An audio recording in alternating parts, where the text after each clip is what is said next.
너희들이 어떻게 이 경주를 임해야 할 것인가를 우리에게 말씀하고 있습니다. 말씀을 통해서 우리에게 직접 신앙의 코치의 말씀을 우리에게 주고 있습니다. 우리에게 어떻게 하라고 그 말씀을 말씀해 주고 있습니다. 믿음의 경주자의 그 삶의 그 믿음의 자세를 우리에게 말씀하고 있는데, 오늘 이 히브리서를 통해서는 이 히브리서를 통해서 두 가지를 이야기하고 있습니다. 하나는 오늘 말씀에 있는 것처럼 1절에 있는 말씀처럼 모든 무거운 것과 얽매기 쉬운 죄를 벗어버리고, 하나는 모든 무거운 것과 얽매기 쉬운 죄를 벗어버리라고 말씀하고 있습니다. 우리에게 벗어버려야 할 것을 말씀하고 있습니다. 달리기 하는 그 운동선수가 날씨가 춥다고 외투를 입고 장갑을 끼고 목도를 끼고 달려간다면 어떻게 되겠습니까? 얼마나 불편하겠습니까? 달리기 선수는요, 그 몸이 아주 간편해야 됩니다. 아주 단순해야 됩니다. 심지어는 그 바람의 저항을 막기 위해서 눈썹까지 미는 선수가 있다고 합니다. 왜? 다른 저항을 받지 않기 위해서, 바람의 저항을 받지 않기 위해서. 우리가 잘 달리기 위해서는 우리의 가진 그 방해되는 모든 것들을 내어버리고 벗어버려야 한다는 말씀입니다. 오늘 이 히브리 기자가 우리에게, 믿음의 경주자인 우리들에게, 우리가 믿음의 그 길을 끝까지 잘 달려가기 위해서는 우리에게 주는 그 경고의 말씀 중에 하나는 모든 무거운 것과 얽매기 쉬운 죄를 벗어버리라는 것입니다. 내어버리라는 것입니다. 너가 가지고 있는 그 무거운 것, 너의 신앙에 방해가 되는 것, 너에게 믿음에 방해가 되는 그 모든 것들을 벗어버릴 수 있는 용기가 있어야 한다는 말씀입니다. 너의 신앙에 방해가 되는 것, 너의 신앙에 얽매이는 것, 그것이 무엇이든 간에 그것을 벗어버리라는 것입니다. 그것이 때로는 물질이 될 수 있고, 때로는 건강이 될 수도 있고, 때로는 너가 바라는 그 세상에서 추구하는 그것들이 될 수 있다 할지라도, 내 목숨에게 지장을 주는 그것이라 할지라도, 오로지 믿음의 사람이라면 믿음을 위해서, 믿음의 멸관을 위해서는 그것을 과감히 버려볼 수 있어야 한다는 것입니다. 우리를 얽매이는 많은 죄들 얼마나 많이 있습니까? 오늘 이 본문의 말씀처럼 우리를 얽매이는 그 무거운 죄들이 얼마나 우리 삶을 얽매이고 있습니까? 우리가 그것 때문에 우리는 올바른 신앙생활을 하지 못하고 올바른 믿음의 생활을 하지 못하는 것. 죄는 하나님께서 가장 싫어하시는 것입니다. 하나님께서 가장 싫어하는 것 무엇입니까? 그것은 죄입니다. 그래서 오늘 말씀을 통해서 이 죄를 벗어버리라고, 우리를 얽매기 쉬운 그 죄들을 벗어버리라고 말씀하고 있습니다. 우리는 죄를 너무 피상적으로만 생각해서는 안 됩니다. 이 죄는 멀리 떨어져 우리가 붙잡을 수 없는 그런 것들이 아닙니다. 살인해야만 그것이 죄고, 남의 물건을 훔치고 절도하고 다른 사람을 모함해야만 그것이 죄가 아니라는 사실입니다. 저는 일반적으로 세상적인 죄죠. 그러나 우리가 신앙적인 관점에서 믿음의 눈으로 바라본다면 그 죄는 무엇입니까? 창세기에서 말하는 것처럼 아담과 하와가 에덴 동산에서 범한 죄, 그것은 하나님으로 인정하지 못하고 내가 하나님이 되겠다는 그 마음, 바로 그것이 죄의 뿌리가 된다는 사실입니다. 그래서 오늘 우리는 이 교만을 벗어버려야 합니다. 하나님을 하나님으로 인정하는 그 믿음을 가져야 한다는 말씀입니다. 하나님을 인정하지 못하고 내가 하나님인 양 내 생각대로, 내 주장대로, 내 철학대로, 내 사상대로, 내 뜻대로 모든 것들을 하려고 한다면 그것이 죄라는 사실입니다. 그래서 오늘 이 말씀을 통해서 그런 죄의 뿌리들을 벗어버리라고 말씀하고 있습니다. 하나님을 온전히 하나님으로 인정하고 온전히 자신을 하나님 앞에 겸손히 무릎을 꿇고 하나님 앞에 서라는 말씀입니다. 내가 여기 있나이다. 의인인 내가 이 앞에 서 있는 것이 아니라 죄인인 내가 하나님 앞에 서 있습니다. 내가 여기 있습니다. 하나님께서 나를 붙들어 주십시오라고 하는 그런 마음을 가지고 나가야 합니다. 또한 우리의 이 무거움들을 벗어버리기 위해서 죄들을 벗어버림과 동시에 우리의 인간적인 감정도 버릴 줄 알아야 합니다. 우리는 흔히 우리 인간은 감정의 동물이라고 합니다. 모든 사람들은요, 자신의 감정에 의해서 살아갑니다. 내가 즐거우면 다른 사람도 좋고, 내 마음이 불편하면 아무리 좋은 사람도 어떻게 보입니까? 밉게 보이고 싫어. 우리는 너무나 감정에 휘둘려서 살아갑니다. 저 역시도 그렇습니다. 좋으면 그저 아무것도 없는 것처럼, 그리고 조그만 어려움과 슬픔이 있으면 마치 이 세상 모든 것 다 잃어버린 것처럼 절망하고 좌절하고 살아가는 그런 모습이 우리의 모습이 될 수 있다는 말씀입니다. 우리의 신앙에 방해가 되는 것, 우리의 인간의 감정일 수도 있다는 사실입니다. 내가 생각하고 있는 그 감정이 내 신앙을 방해하는, 얽매이는 하나의 요소가 될 수 있기에 오늘 말씀을 통해서 이것까지 버리라고 말씀하고 있습니다.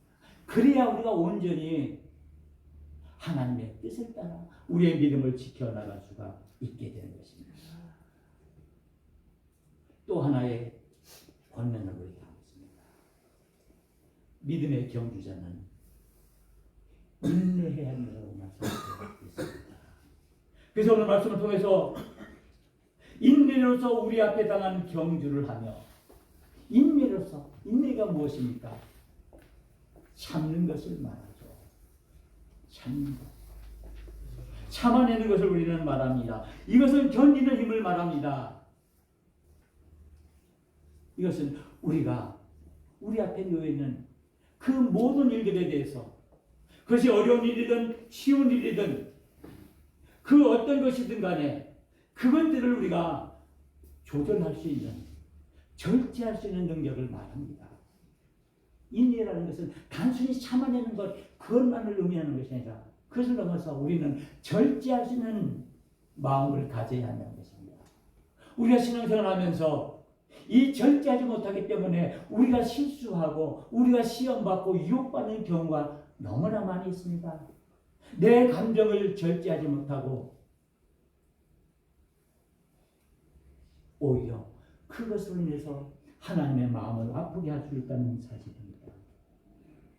우리의 믿음의 본질은 인내입니다. 우리는 아브라함을 믿음의 조상이라고 말합니다. 믿음의 아버지라고 말합니다. 왜 그렇습니까? 그것은 인내함으로 하나님의 약속을 믿었기 때문입니다. 그리고 그는 인내함으로 하나님께 헌신했기 때문입니다. 그래서 그는 눈에 보이지 않는 그 하나님의 약속, 너희의 후손이, 너희의 자손이 하늘의 별과 같이 바다의 모래알처럼 번성하였다는 그 약속을 믿었고, 그 약속을 이루기 위해 그 과정에서 그 아들 이삭을 모리아산에서 온전히 내어주는 그런 인내의 마음이 있었기에 이 아브라함 하나님의 축복을 누렸다는 사실입니다. 우리는 하나님의 약속을 인내로서 기다려야 합니다. 비록 그것이 당장 눈앞에 지금 현재 이곳에서 이루어지지 않는다 할지라도, 이곳에 나타나지 않는다 할지라도, 하나님께서 분명히 나를 택하시고 나를 하나님의 자녀로 삼으실 때는 거기에는 분명한 하나님의 뜻과 하나님의 목적이 있고 하나님의 약속이 있다는 그 사실을 내가 믿고 내 삶 속에서 그것들을 인내로 하나하나 이겨내 나갈 때 우리는 그 속에서 하나님 우리에게 주시는 그 약속들을 성취할 수 있으리라 믿습니다. 우리는 순례자들입니다. 우리 앞에 얼마나 많은 어려움과 시련들이 있습니까? 우리가 잘 아는 것처럼 존 번연이 쓴 그 책처럼 우리가 천국을 향해 나갈 때 우리 앞에 얼마나 수많은 유혹과 시험과 환난과 어려움들이 있습니까? 여러분 삶 속에 얼마나, 여러분들 신앙생활 하는데, 믿음의 생활 하는데 얼마나 많은 어려움들이 있습니까? 얼마나 많은 시련들이 있습니까? 얼마나 많은 시험들이 있습니까? 어쩌면 지금 이 순간에도 마귀는 우리를 유혹하고 우리를 시험하고 우리를 넘어뜨리려 하고 있습니다. 우리는 어쩌면 그것에 넘어가서 우리는 지금 갈등하고 절망하고 좌절하고 있는지 모릅니다. 이런 우리를 향해서 우리의 하나님은 믿음의 경주자들로서 너희들은 오직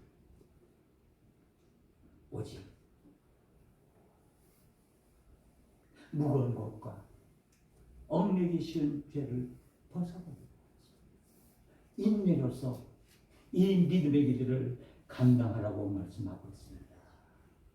그런데 오늘 이 히브리서에 있는 말씀을 통해서 아주 중요한 말씀을 주고 있습니다. 우리의 신앙의 목표를 우리에게 제시해 주는 동시에 이 목표를 향해서 나가는 그 과정, 그 믿음의 길, 그 순례자의 길 속에 우리에게 많은 어려움과 환난들이 있는데 때로는 그것이 우리에게 징계로 다가올 수 있다는 말씀을 하고 있습니다. 믿음과 징계에 대한 얘기를 하고 있습니다. 징계가 무엇입니까? 그것은 잘못했을 때 그 잘못에 대한 죄와 벌에 대한 이야기죠. 우리는 의심을 갖습니다. 왜 하나님께서, 우리 하나님은, 내가 믿는 하나님은 사랑의 하나님이시고 은혜의 하나님이신데 왜 나에게 벌을 주시고 징계를 주시고 나에게 이런 어려움을 주십니까? 묻습니다. 그런데 오늘 이 히브리서에 있는 말씀을 통해서 분명히 하나님께서 징계의 의미를 우리에게 말씀하고 있습니다. 때로는 너희가 신앙생활을 하면서 너희가 어려움에 당하고 환난에 처할 수가 있는데 때로는 그것이 너희들의 잘못으로 인해서 내가 징계로 그것을 줄 수가 있다. 그런데 너희들 유의해야 할 것이 있다.